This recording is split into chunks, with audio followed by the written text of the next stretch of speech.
Hello everyone. आज की इस वीडियो में हम ability enhancement course EVS theory into practice का सेकंड पार्ट जो कि सेमेस्टर 3 या सेमेस्टर 4 में पढ़ाया जाता है दिल्ली यूनिवर्सिटी में, इसका हम पीवाईक्यू डिस्कस करेंगे। किस टाइप के क्वेश्चंस आपके एग्जाम्स में आते हैं और साथ साथ किस यूनिट से कितने नंबर का पेपर आ रहा है।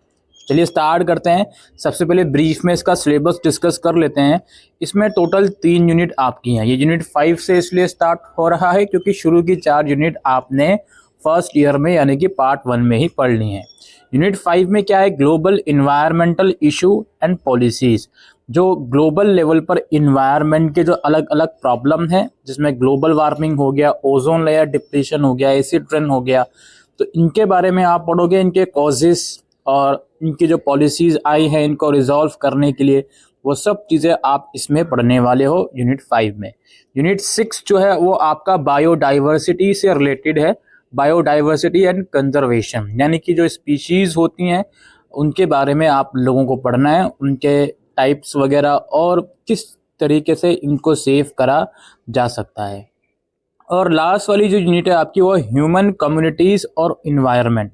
ह्यूमन और इन्वायरमेंट का जो आपस में इंटरेक्शन होता है उसके रिलेटेड आपको पढ़ना है। इसमें अलग अलग पॉलिसीज़ हैं, कुछ मूवमेंट्स हैं, वो सब आप इस यूनिट के अंदर पढ़ने वाले हो।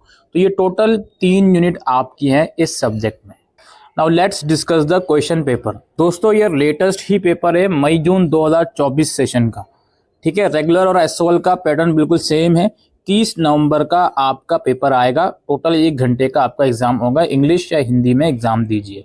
इस क्वेश्चन पेपर में टोटल 4 क्वेश्चंस हैं दोस्तों, जिनमें कोई 3 आपको करने हैं। क्वेश्चन नंबर 1 जो है वो मैंडेटरी है और बाकी के 3 क्वेश्चन में से कोई 2 क्वेश्चंस आपको करने हैं।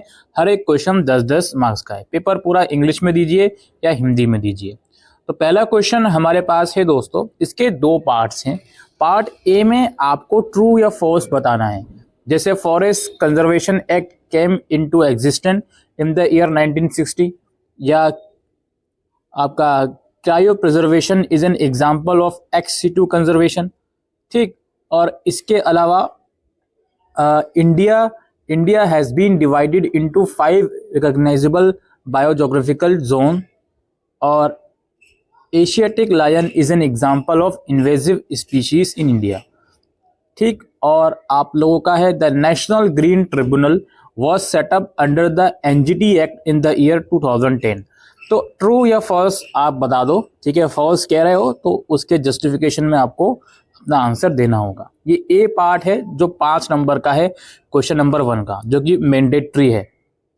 ऑलराइट, इसके बी पार्ट की तरफ हम चलते हैं। बी पार्ट में फिल इन द ब्लैंक से अगेन 5 नंबर की, like ozone is found in the dash layer of atmosphere, there are currently dash biodiversity hotspot across the world, photochemical smog formation occurs mostly during dash season, and international agreement signed in 1987 for phasing out ozone depletion substances is बताना है उस agreement का नाम, और dash is an example of invasive species in India. तो ये इस तरीके से क्वेश्चन नंबर 1 समाप्त हुआ, जो कि 10 नंबर का है, जो कि मैंडेटरी टू अटेम्प्ट है। इसके बाद अगला क्वेश्चन है हमारा क्वेश्चन नंबर 2। इनमें किन्हीं 2 के ऊपर डिफ्रेंशिएट करना है, 10 मार्क्स का है ये।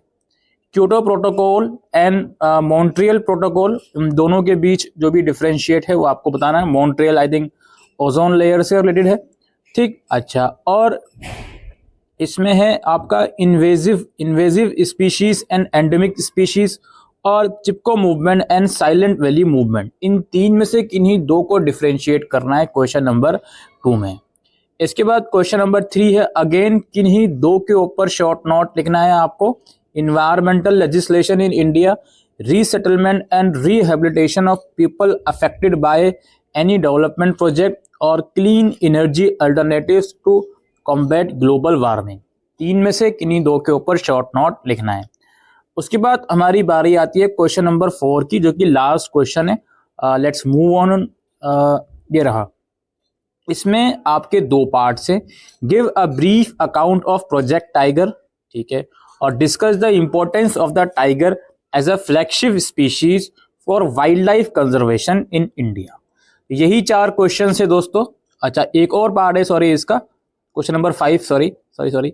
environmental movement in India have played a significant role in biodiversity conservation and environmental protection. Justify this statement with appropriate example. Alright, ये इस तरीके से सारी चीज़ें चलेंगी आप लोगों की इस क्वेश्चन पेपर में।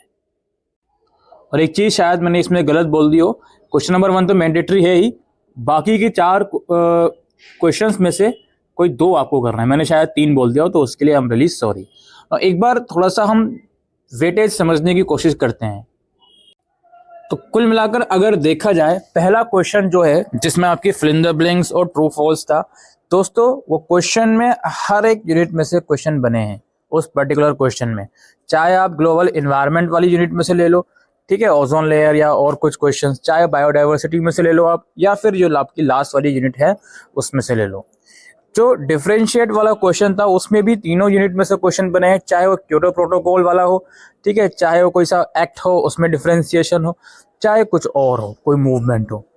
ऑलराइट, क्वेश्चन नंबर 3 जो आपका बना था उसमें आप कह सकते हो बायोडाइवर्सिटी को छोड़कर यूनिट 1 और यूनिट 3 यानी कि यूनिट 5 और यूनिट 7 में से क्वेश्चंस बने हुए हैं, जिसमें शॉर्ट नोट करने को आया था, जिसमें आप देख सकते हो ये रीसेटलमेंट वाला क्वेश्चन आया था, ठीक है, और एनवायरमेंट डिग्रेडेशन वाला क्वेश्चन आया था।